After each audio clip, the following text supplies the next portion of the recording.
tahun 2020 ini kita melaksanakan kegiatan yang memang kita sudah bicarakan dengan pihak BPJS Ketenagakerjaan, dan besarannya itu untuk menentukan besaran di ADD di anggaran desa itu salah satu poinnya besaran dari kesepakatan kita dengan BPJS Ketenagakerjaan tadi. Nah, terkait informasi misalnya ada tambahan misalnya layanan dan lain sebagainya, kami pikir nanti di 2021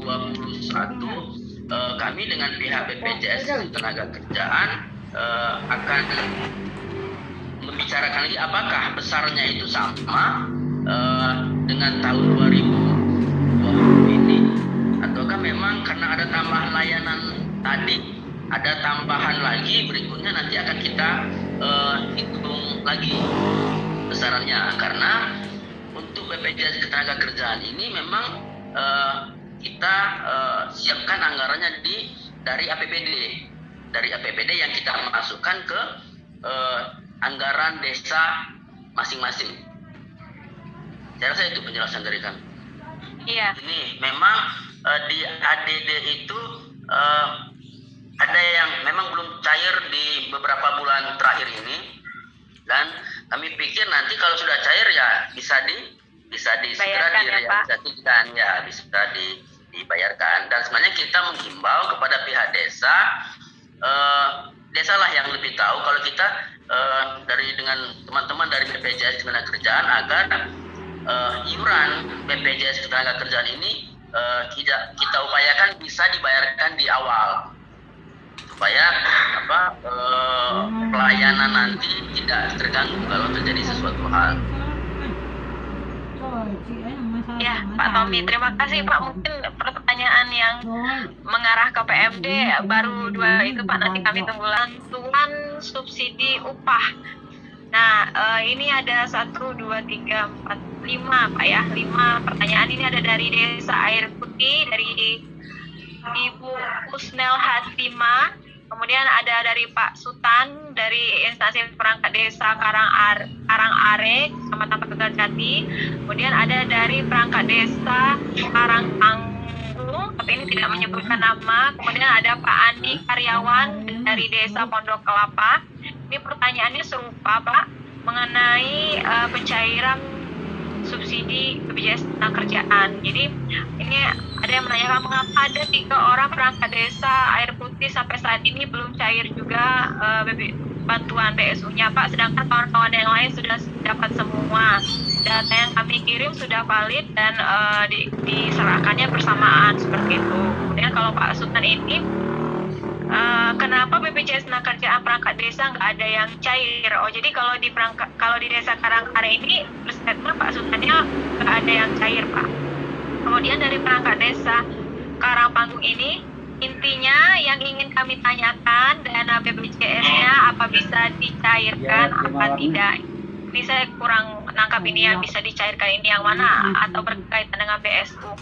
Kemudian Pak Andi Karyawan dari desa Pondok Kelapa, mohon dijelaskan kenapa tidak satupun perangkat desa kami di desa yang mendapatkan bantuan subsidi upah sampai saat ini. Padahal apa yang menjadi kewajiban terhadap BPJS Ketenagakerjaan telah dipenuhi dan dibayarkan. Mohon penjelasan masalah BSU. Tidak satupun perangkat desa kami yang terima. Padahal prosedur yang diminta pihak BPJS sudah dipenuhi, baik melalui SIPP maupun ke kantor BPJS Ketenagakerjaan. Status BPJS Kades sampai saat ini masih aktif semua. Ketika ditanya ke pihak BPJS, jawabannya tanyakan ke kementerian. Jadi logikanya siapa yang memproses ini dan siapa yang mengajukan. Janganlah hanya sekedar mencari konsumen demi kepentingan BPJS ya. Ada juga yang harus diperjuangkan atas hak orang lain. Panjang ya Pak Andi, Pondok Kelapa. Ya, semoga kami bisa menjawab pertanyaan ini. Kepada Pak Ijo, kami persilakan untuk menanggapi. Pembayarannya harus langsung sekaligus 4 program, tidak bisa dicicil dulu untuk 2 program. Karena secara sistem itu semuanya mengikat. Dalam hal ini hak perlindungan hak tenaga kerjanya semua tercantum dalam hal di sana. Jadi kalau misal itu kan ibu mendaftar 4 program, Jadi secara sistem empat program itu harus dibayarkan, tidak bisa JKK dan JKM-nya saja, karena untuk BHT dan JP-nya itu merupakan tabungan bagi pekerja, bagi perangkat desa yang akan dimasukkan ke saldonya ke rekening masing-masing dan dikembangkan. Jadi tidak bisa cuma membayarkan JKK dan JKM-nya saja, karena secara sistem wajib dibayarkan keseluruhan. Terima kasih Mbak Eci. Ya, sama-sama Pak. Ini ada lagi pertanyaan dari Noname, panjang dan tuntas dari Kepala Bidang Kepesertaan BPJS Tenagakerjaan. Terus saya akan menjelaskan sedikit kepada Bapak yang tidak mencantumkan namanya dengan pertanyaan apakah pensiunan PNS tidak mendapatkan BSU dari BPJS Tenagakerjaan. Terkait ini sebenarnya tadi Pak Indro sudah menjelaskan Permenaker nomor 14 tahun 2020 ya Pak ya.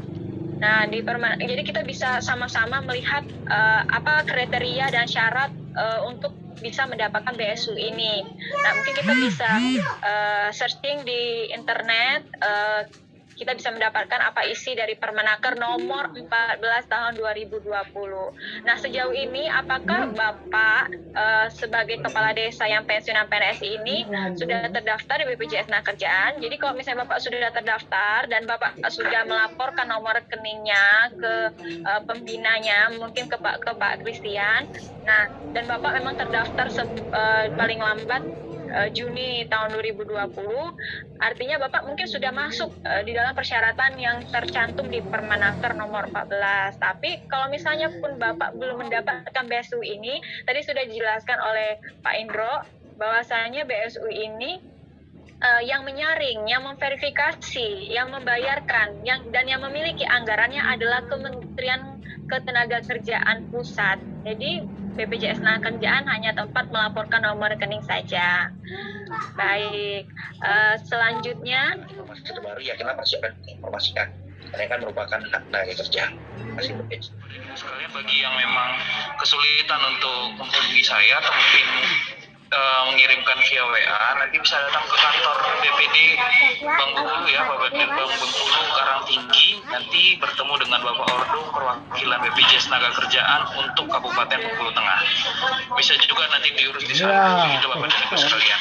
Untuk syarat-syaratnya tadi sama seperti yang saya kirimkan juga, nanti ada file Excel, nanti di sana juga ada file yang akan dikirimkan kepada Bapak dan Ibu, diisikan nanti diserahkan langsung kita hitung iurannya. Itu saja Mbak Eci.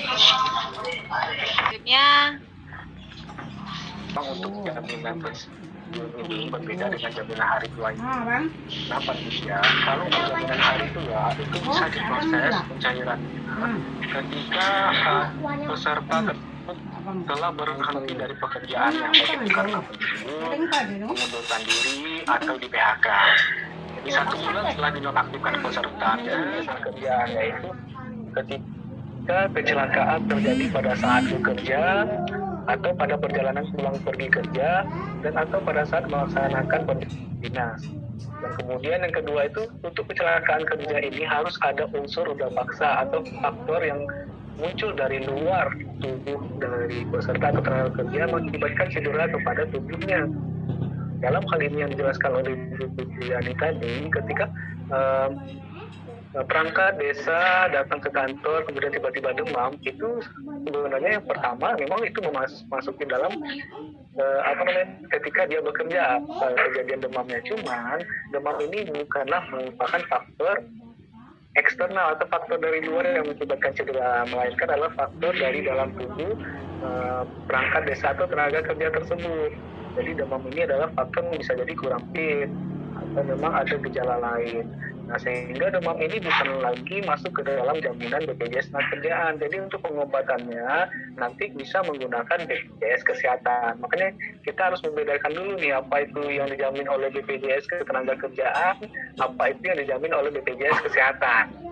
Nah, kalau demam, sakit, melahirkan, operasi, atau hal-hal lain yang diakibatkan oleh tubuh orang tersebut bukan berhubungan dengan pekerjaannya, itu bukanlah dalam perlindungan BPJS Ketenagakerjaan.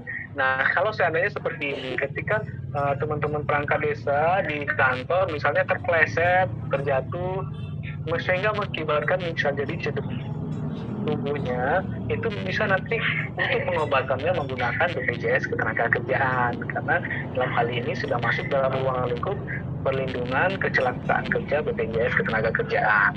Itu jawabannya Pak Edi.